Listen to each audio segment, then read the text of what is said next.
Hey, great day everybody. This is Matthew Britt, and welcome back to Britt's Bits. I am sitting here today with someone I really admire and love, that I've had a chance to get to know over the past roughly 2.5, 3 years.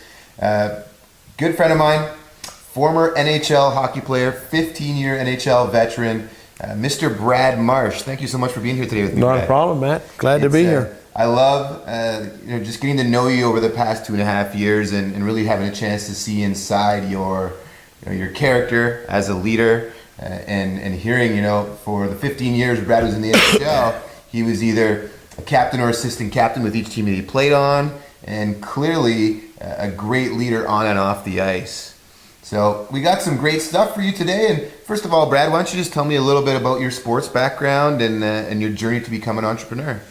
Well, I mean, I was born in London, Ontario, and like every kid in Canada at that time, hockey was the game. Yeah. In the wintertime, you played on the frozen pond. In the summertime, you played road hockey. It didn't matter where. You played hockey with your friends. I had 2 brothers, so they were always part of the game, part of the equation. And I got my first pair of skates from Santa Claus, and we played hockey, as I said, all the time. We had a rink in the front yard. My dad made it, and if that wasn't in great shape or good condition, we were down the corner playing on the pond. And so hockey was simple back then. We just played it because it was fun. We played it because our friends played it, and there was no politics of minor hockey. It was just hockey. And I didn't really think of it as a career, if you will, until I grew bigger than my friends, and I ended up playing junior hockey as opposed to Bantam hockey in London, and I got drafted as a 20-year-old. Back then, there was no underage draft, and so I just continued to play hockey because I liked it, because I loved it, and I didn't think of it ever as a career until I got in my draft year when I was 19 and 20 years old, and then I guess the rest is history, as they say. I just thoroughly enjoyed it, and I never looked at it as a job. I just liked doing what I was doing. Followed something that you were passionate about and loved it so much, and that's a great lesson for people, right? Yeah, exactly.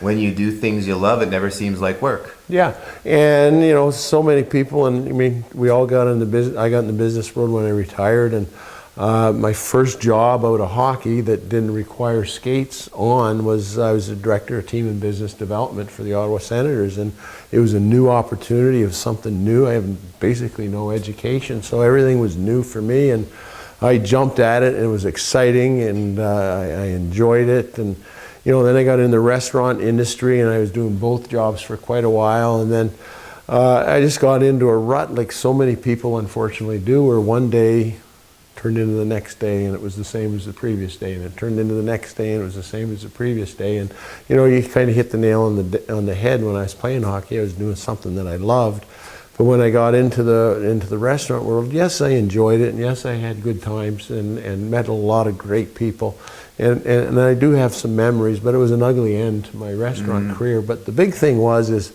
every day was the same as the previous day. There was nothing to look forward to, and it drove me crazy. So I was looking for something, and I found something, and I'm passionate about it, and it's great. That's awesome. And he does make an excellent point that when you're not in alignment with yourself as far as like your passions, it begins to become mundane, begins to become boring, right? And sometimes it doesn't end well.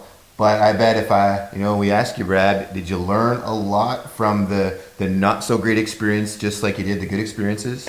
Well, exactly. I mean, like I said, I do have some, I include my wife and my family, we have some great memories and great friends, and still are friends today, and they're involved with what we do now with Visalis, and we're having a great time doing it. But,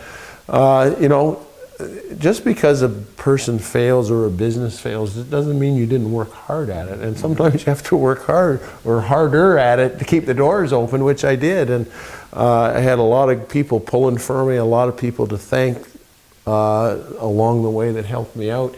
But my wife and I and my family, we just poured our heart and soul into the restaurant. We worked hard at it, and you know what? It didn't work. And so at the end of the day, what do? You sit on the sofa and woe is me, or do you get up off the sofa and go tackle something new? Such a valuable lesson. When you compare it to playing hockey, as you know, Brad, I had a hockey career as well, like you. I did not make the NHL, unfortunately, but there is not a single day where I ever regret any of those experiences, and I believe, probably like yourself, the things that I learned as an athlete, the hard work it took, the determination it took, the hours and hours and hours and hours of practice, the hours of dry land, all of those things combined and a relentless determination to be successful is what got us there.